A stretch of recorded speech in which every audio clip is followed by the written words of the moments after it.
Abraham এবং অবিমেলক। আর Abraham তথা হইতে দক্ষিণ দেশে যাত্রা করিয়া কাদেশ ও সুরের মধ্যস্থানে থাকিলেন ও গরারে প্রবাস করিলেন। আর আব্রাহাম আপন স্ত্রী সারার বিষয়ে কহিলেন, ইয়া আমার ভগিনী। তাহাতে গরারের রাজা অবিমেলক লোক পাঠাইয়া সারাকে গ্রহণ করিলেন। কিন্তু রাত্রিতে ঈশ্বর স্বপ্নযোগে অবিমেলকের নিকট আসিয়া কহিলেন, দেখো, ওই যে নারীকে গ্রহণ করিয়াছ, তার জন্য তুমি মৃত্যুর পাত্র, কেননা সে এক ব্যক্তির স্ত্রী। তখন অবিমেলক তার কাছে যান নাই। তাই তিনি কহিলেন, হে প্রভু, যে জাতি নির্দোষ তাহাকেও কি আপনি বধ করিবেন?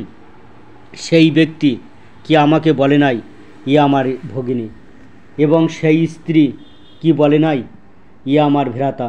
আমি যাহা করিয়াছি তা অন্তঃকরণের সরলতায় ও হস্তের নির্দোষতায় করিয়াছি।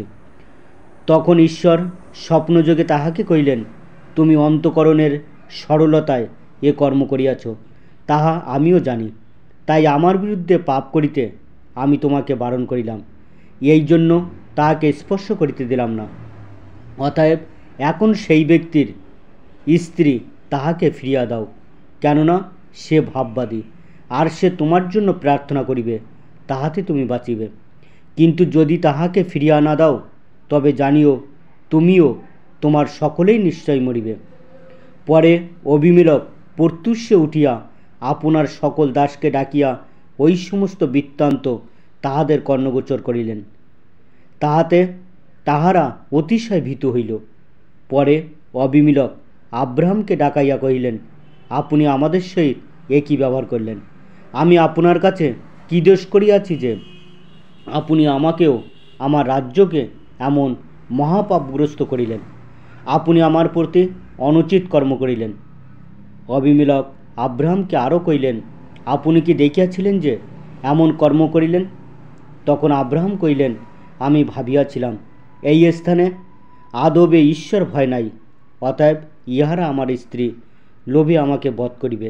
আর সে আমার ভগিনী, ইহাও সত্য বটে, কেননা সে আমার পিতৃকন্যা, কিন্তু মাতৃকন্যা নয়, পরে আমার ভার্যা হইল।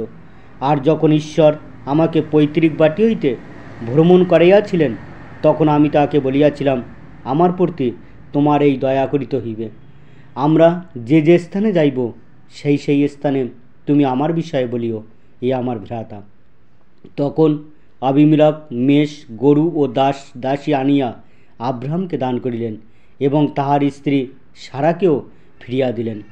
আর অবিমেলক কহিলেন, দেখুন, আমার দেশ আপনার সমক্ষে আছে, আপনার যথা ইচ্ছা বসতি করুন। আর তিনি সারাকে কহিলেন, দেখুন, আমি আপনার ভ্রাতাকে সহস্র থান রৌপ্য দিলাম। দেখুন, আপনার সঙ্গী সকলের নিকটে তাহা আপনার চক্ষুর আবরণস্বরূপ। সকল বিষয়ে আপনার বিচার নিষ্পত্তি হইল। পরে আব্রাহাম ঈশ্বরের কাছে প্রার্থনা করিলেন, আর ঈশ্বর অবিমেলককেও তাহার স্ত্রীকে ও তাহার দাসীগণকে সুস্থ করিলেন। তাহাতে তারা প্রসব করিলেন, কেননা আব্রাহামের স্ত্রী সারার নিমিত্ত সদাপ্রভু অবিমেলকের গৃহে সমস্ত গর্ভরোধ করিয়াছিলেন। ঠিক আছে বন্ধুরা, আজ এই পর্যন্ত। সবাইকে অসংখ্য ধন্যবাদ জানিয়ে এখানে শেষ করছি। বাইবেলের সমস্ত অধ্যায় জানার জন্য চ্যানেলটি সাবস্ক্রাইব, লাইক এবং শেয়ার করবেন আপনাদের বন্ধুবান্ধব এবং আত্মীয়স্বজনদের কাছে।